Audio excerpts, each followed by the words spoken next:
Dengan nama Allah yang Maha Pemurah lagi Maha Pengasihani. Sejambak mawar seharum kasturi buat peneraju majlis, barisan panel hakim yang sentiasa berasimilasi dengan kebenaran, saudara penjaga masa yang cakna dengan randiknya, warga pendidik yang berbisi, seterusnya warga intelektual penerus wawasan negara. Assalamualaikum warahmatullahi wabarakatuh dan salam perjuangan di bumi Tuhan. Raja Pemerintah Tonggak Perpaduan, begitulah indahnya mauduk pidato yang bakal menitip di bibir saya. Namun, sebelum ledakan hujah menghujani si isi dewan, mohon izin untuk melakukan dua bentuk pendefinisian terhadap mauduk pidato saya, iaitu secara literal maupun secara leksikal. Menurut Kamus Dewan edisi keempat, raja didefinisikan sebagai pemerintah tertinggi sesebuah negeri atau negara yang diperintah secara beraja. Manakala pemerintah merujuk kepada orang yang memegang kuasa untuk mentadbir dan mengurus hal ehwal sesebuah negara. Perkataan tonggak pula bermaksud tiang atau asas utama yang menjadi pendukung sesuatu struktur. Perkataan perpaduan pula bermaksud penyatuan dan kesepakatan yang lahir daripada semangat saling menghormati dan bekerjasama.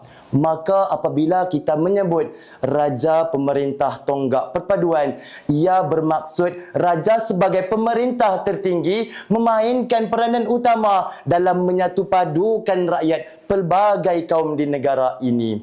Institusi beraja bukan sekadar lambang, ia adalah roh yang menghidupkan semangat kenegaraan, tiang seri yang menyatukan rakyat berbilang bangsa, dan benteng terakhir yang menjamin kelangsungan kedaulatan negara tercinta ini. Sidang saksi yang bervisi. Indikator saya yang pertama, di bawah lembayuh kata raja sebagai penyatuan rakyat. Raja sebagai penyatuan rakyat. Ini bererti raja merupakan simbol dari penyatuan seluruh rakyat di dalam negara.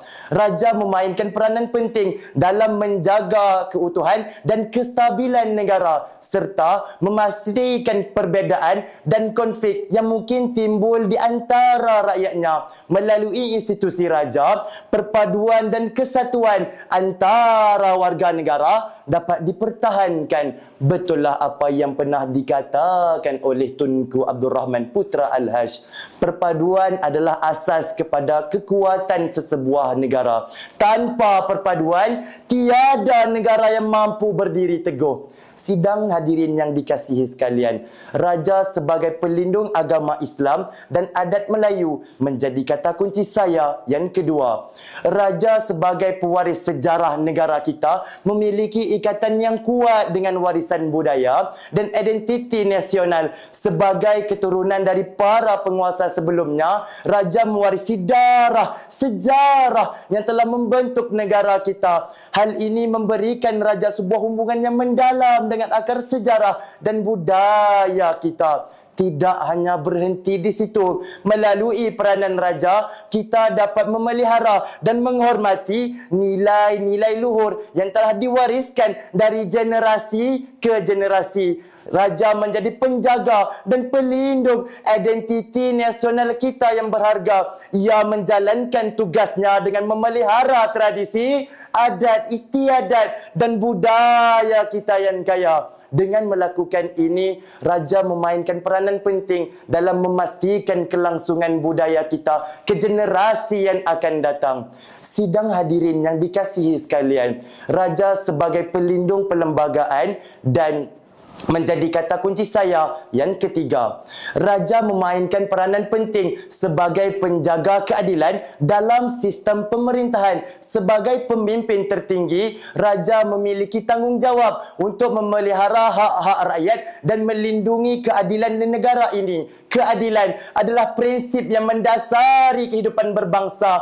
Tanpa keadilan, tiada negara yang mampu menjadi sebuah negara yang maju.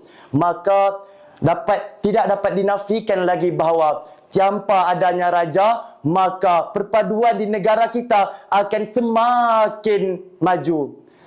Hadirin yang penuh santun, sebelum saya menoktahkan pidato ini, saya menyeru kepada semua masyarakat memastikan bahawa kesetiaan kepada raja bukan hanya menjadi tanggungjawab kita sebagai warga negara, tetapi juga menjadi suatu kewajipan yang harus kita junjung tinggi. Sesungguhnya Raja Pemerintah Tonggak Perpaduan bukan hanya slogan, tetapi satu janji bahawa selagi raja bertata, tiada perpaduan yang mampu diteguhkan. Sekian, wabillahi taufiq wal hidayah. Wassalamualaikum warahmatullahi wabarakatuh.